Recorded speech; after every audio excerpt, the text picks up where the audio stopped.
developing a new lesson plan, and it's all about understanding your credit score.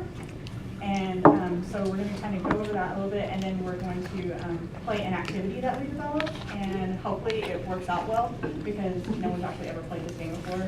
So we just totally made it up. So, but it's based on, you know, if anyone ever played the game of life growing up, it's like a fun game, not Monopoly, I love it. So it's kind of based on that, but it's called like the credit game of life. So I think it'll be fun and help drive the point home, hopefully, to our clients. So you guys, let me know your input on this. So just to start out, typical credit score ranges.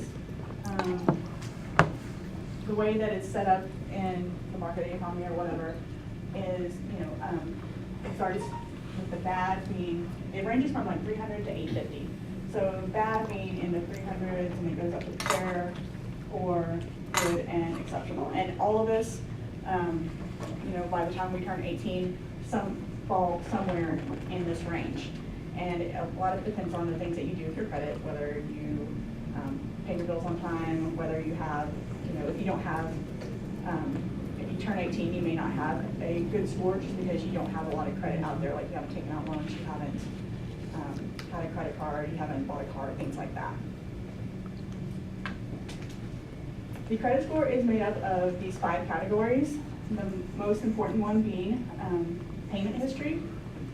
It makes up 35% of your credit score, so that's why it's so important to always make sure that you pay your payments on time.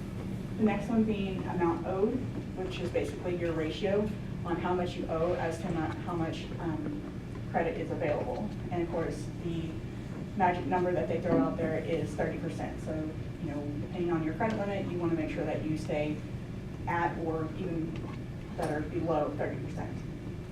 And then, you know, coming in there is length of credit history, which is 15%. The new credit and inquiries is 10%, and credit mix is 10%. And even though the 10%, they seem like, okay, they don't have a huge impact, but if you're new to credit, or you don't have a lot of credit history, or you don't have a long credit history, then those can have a really, really big impact. These are just some tips for improving your credit score, and typically following some of these tips, you can actually raise your credit score within the next credit reporting cycle. So like within the next 30 days, or, you know, some of them report every 7 days. So like basically within a week, you can potentially raise your credit score by following some of these tips. Always, always, always pay your bills on time. Make at least the minimum payment, or if you can, pay off the entire balance every month. Once again, keep your debt ratio less than 30%. Don't open too many accounts at once. This can really come into play, like, you know, every time we go to the mall or go to the store, go to Kohl's or whatever, what are they always asking? You know, you can save 10% on your purchase today, you know, whether you're approved or not, right? Mm-hmm. Yeah, that does major, major damage to your credit score. Be selective in the type of accounts you choose. So, you know, there's all kinds of different types. They're diversified through, you know, a home mortgage, a car loan, sometimes there's personal loans, and then there's kind of the lesser loans that can actually do more damage than good, like, of course, payday loans and signature loans, especially if you don't pay them. Pay your places can really, really hurt you. And they say that they will help improve your credit, but they don't. That's not true. And the only way that it actually affects your credit is if you don't pay, then they will report you. Otherwise, they won't report you. Of course, what we always teach everyone, especially when it comes to like student lending, only borrow what you need. That kind of goes through any kind of credit or any type of lending. Only borrow what you need. And then also make sure to check your credit report annually with all 3 credit bureaus. And of course, you can do that once a year through annualcreditreport.com. That is the only one that I think pretty much anyone would actually recommend using.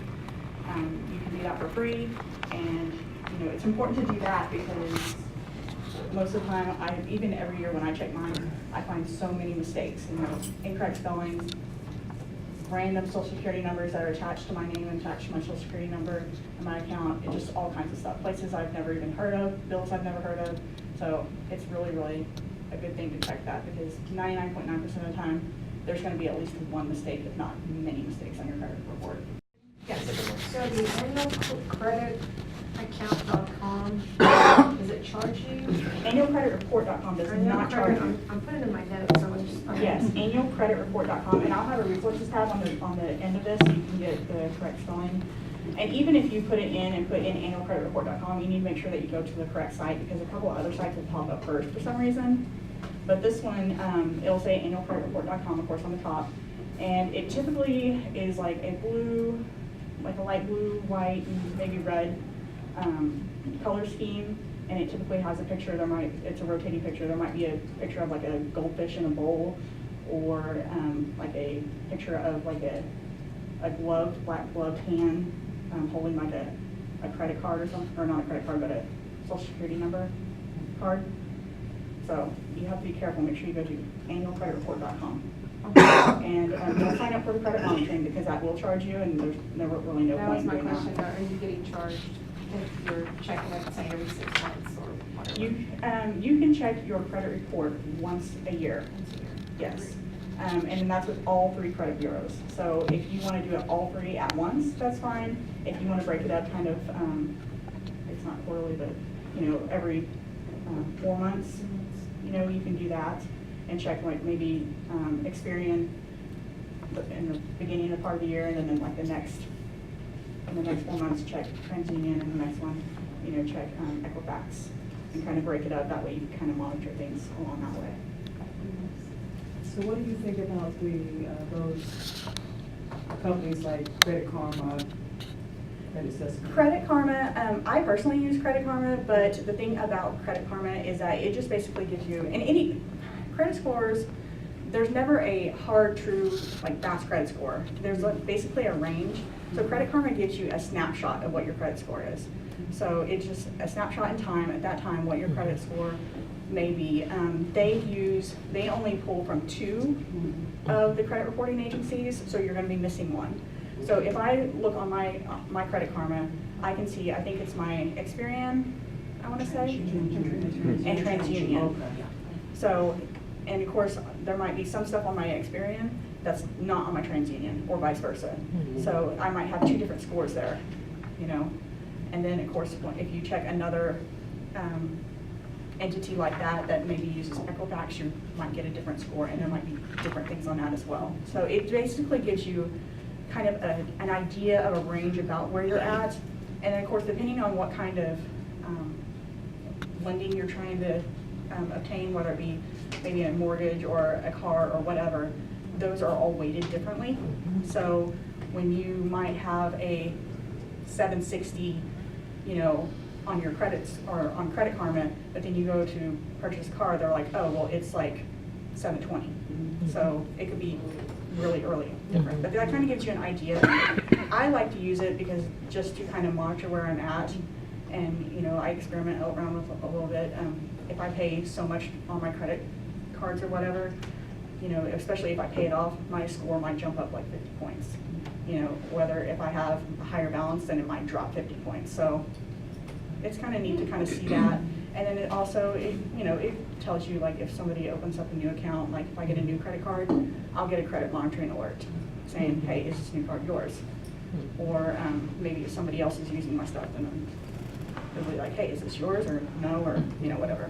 So. Another thing that's nice is when all those breaches were happening, it would alert you. It monitored for a while if anything weird started going on. So it's kind of nice.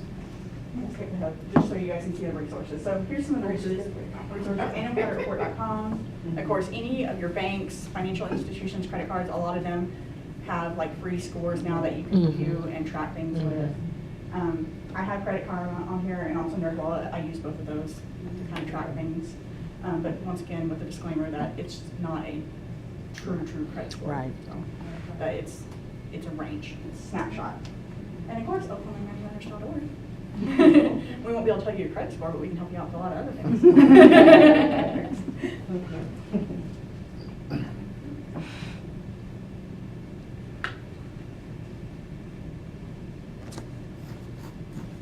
All right, so if you guys are ready, if you would, kind of come out into the center area. You want this part?